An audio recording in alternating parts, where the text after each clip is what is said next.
Welcome along to part 3 of our video series where we're creating a 4-bedroom house in Autodesk Revit. As you can see in the previous two videos, we've got our walls set up, so the exterior walls and the interior walls of our house. If we pop over to the 3D view, it's a bit of a maze at the moment of a lot of lines and walls, but that's how we're looking at the moment. Zoom back a bit there. So that's what we've got so far. Okay, it looks quite ugly, just walls in there at the moment, so let's add some doors in so people know where all the rooms are and where they can walk in and out of. To add doors in to our plan, what we're going to be doing is heading up to the Architecture tab and selecting the door option. From the Properties section, let's go with the biggest door to start with. Okay, we're going to add some bedroom doors in first of all, so let's start out the back here. Now we want the bedroom door to face the other way to what it currently is. Okay, we want it to open up against the wall. So press the space bar when you're hovering your mouse around this wall and you'll see that it flips it around. Okay, so that looks a bit better. Now we want this to be 200 from the wall. Okay, we want the door jamb to be 200. Click once you've got it there and that will place in a door. So it cuts away the wall, puts in a door and shows you what way it swings open.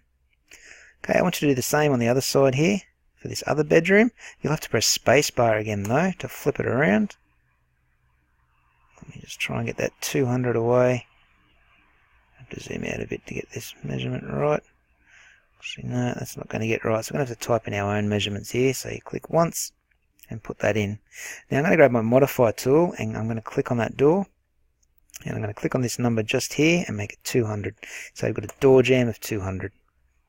Okay, so that's how our bedrooms at the back will be looking with their doors. Next thing I'm going to do is we're going to put a door that goes into the bathroom here. Okay, but this door is probably going to be a little bit smaller than usual. Okay, we're going to actually choose the smaller size.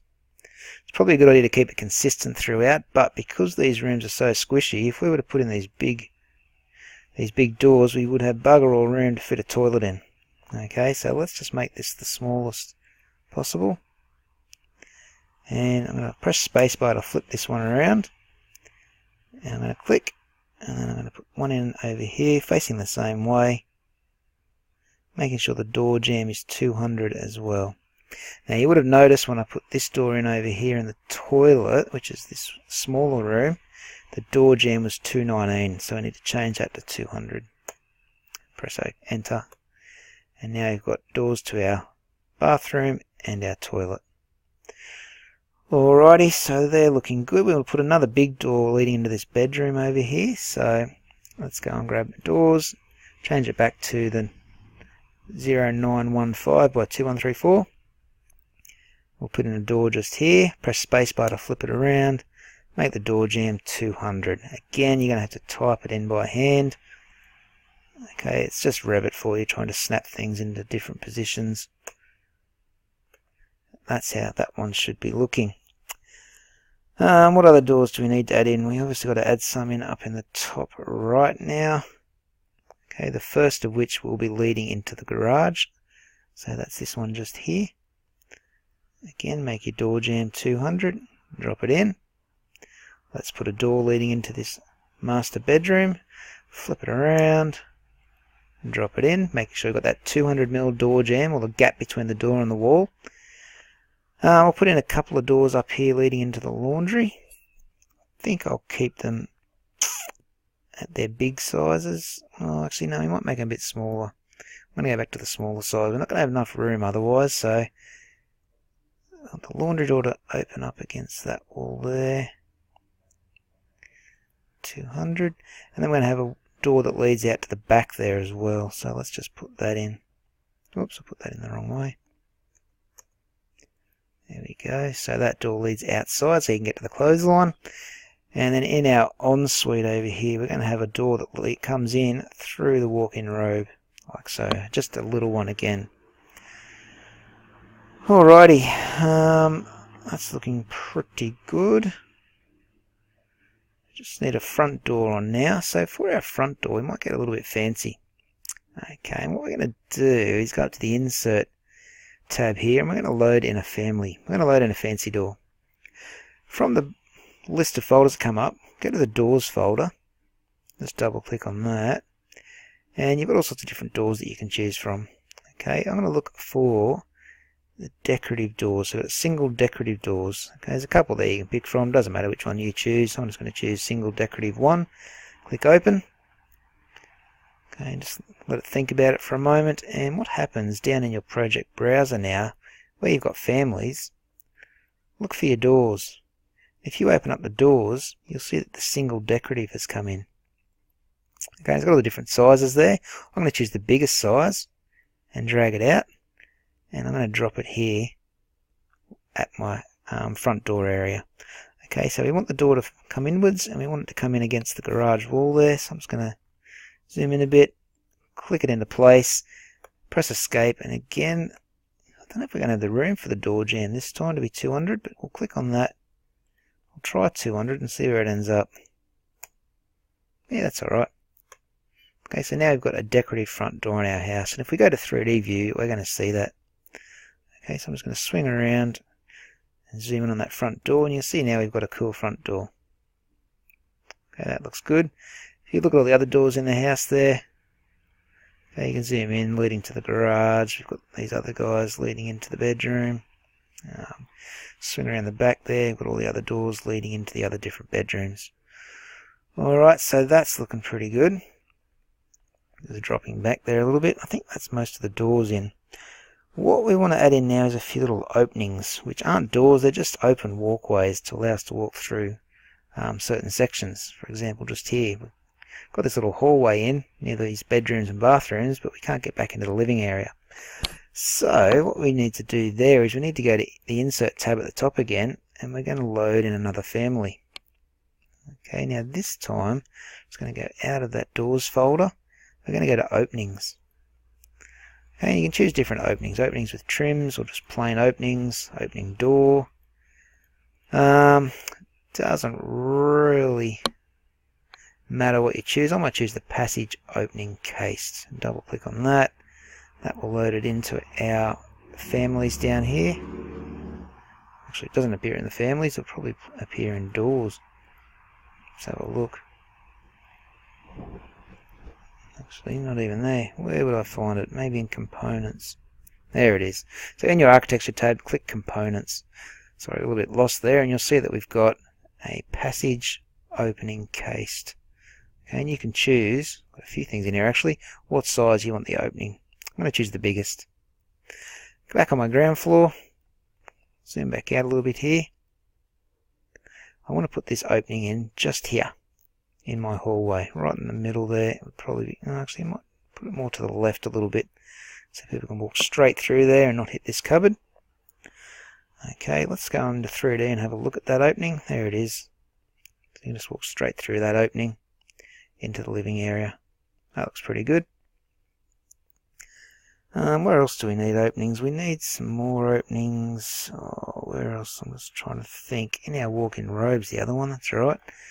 Up in this master bedroom, we want to be able to walk into our walk-in robe just here using an opening. Now that one's a little bit too big, so we're going to change the size of it. We'll drop it down to the next one down, the 864. That one's not going to fit either.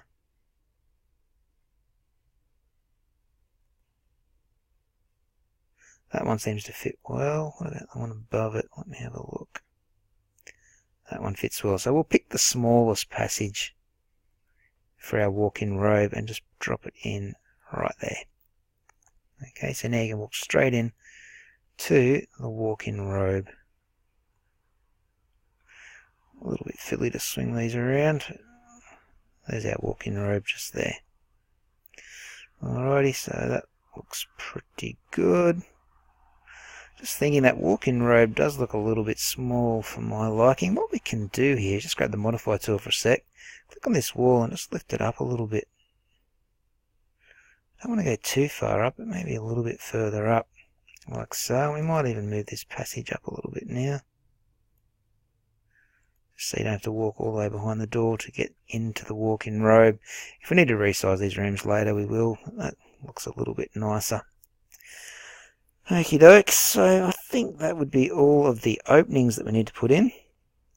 Okay, the last thing we want to put in now is the garage at the front there. Okay, again we need to do a special roller door for that.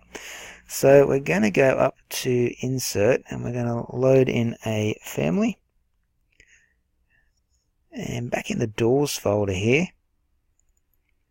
we are looking for the overhead. We've got rolling and we've got sectional. I'm just going to choose the overhead sectional. Double click. And if we go back to architecture, I wonder if it's going to be in components or doors. Let's have a look. I think it'll be in doors, this one. I'm not seeing it there, so let's go into our doors. There it is. So in our doors, we've got the option for this overhead sectional. Come over to the front of your garage there. We're going to put 2 of these in because it's a double garage. Okay, so I might try a 200mm gap from the top there. And I'm going to attach this one straight onto it. No, we've gone a bit too far down, so it's pretty much going to be level with that interior wall.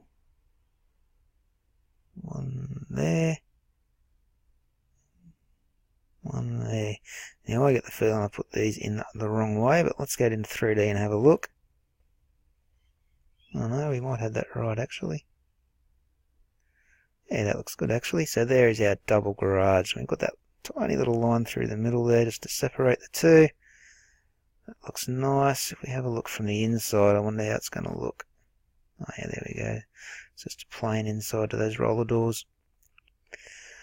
Alright, so hopefully that made a bit of sense there. 2 roller doors on the front. We've got a whole stack of different sized doors throughout our house, and we've got a couple of walkways or passages to get through rooms with no doors. I was just thinking what we might do out the back is put a little patio area in this section here where we've got nothing so far. Let me zoom up to this top left hand corner. So some sliding doors just there might work well. Okay, so to put sliding doors in, we'll have to go to insert and load in a family as well. And you've got sliding door options here. Depends what size you want. I'm just going to go with a 2-panel sliding door. Click open. Back in architecture, I'll go to door. And you can see the sliding door option comes up. Let's just whack a sliding door right in the middle, just there. Press escape. If you want to have a look at it in 3D, let's go around the back of the house. There's our sliding doors. Okay, so that will lead into just a little entertaining area out the back. Alright, so that will do us, I think, for the doors in this tutorial. I'll come back in the next video and we're going to start adding some windows to our house. Now would also be a good time to save it if you haven't done so. Remember to call it the Nova 190 because that is the design we are using today. See you in the next video.